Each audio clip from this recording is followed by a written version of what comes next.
Ito po ba nag-start yan? Yung maliit pa ako, meron ako ito. Balik pa yan.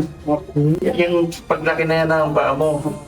Isang tawag mula sa kapatid ng isang 61 anyos sa lalaki na nakararanas ng pamamaga sa kanang binti sa Barangay Bagting, Gabaldon, Nueva Ecija ang inasistihan ng UNTV News and Rescue Team.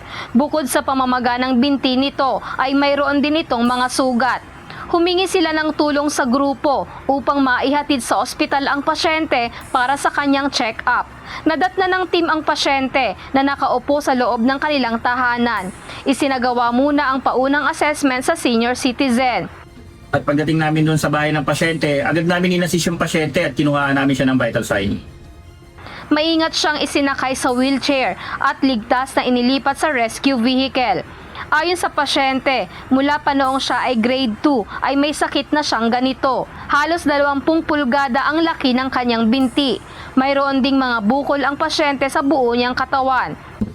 Yung pasyente, nakakaranas siya ng pamamaga ng paa na tinutubuan ng mga sugat. Habang nasa rescue van at bumabiyahe patungo sa ospital, patuloy na minonitor ng team ang kanyang kalagayan. Ligtas namang naihatid ang pasyente sa Dr. Paulino J. Garcia Memorial Research and Medical Center. Matapos ang kanyang check-up, ligtas ding naihatid ng team ang pasyente pabalik sa kanilang tahanan. Sa binti niyo po, Nay.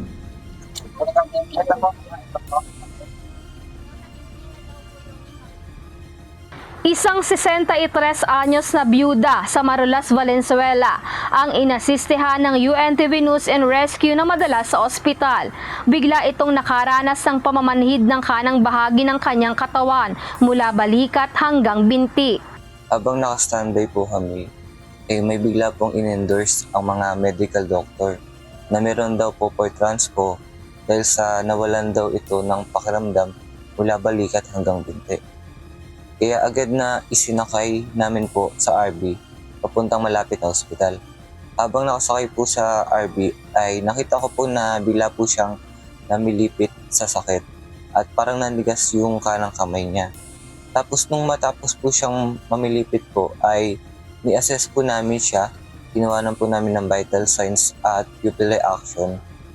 At tinanong at sinabi niya po na masakit po yung kanang balikat niya hanggang buti, na parang ginagayat daw po. Pero nagagalaw naman niya po at naiaangat ang kamay at binti.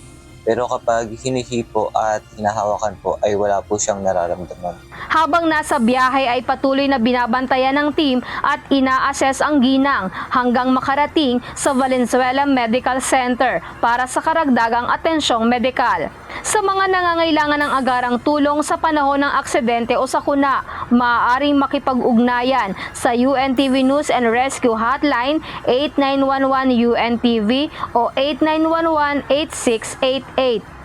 Lizel Nael, UNTV News and Rescue. Diyos ang aming sandigan, serbisyo publiko ang aming pinahahalagahan.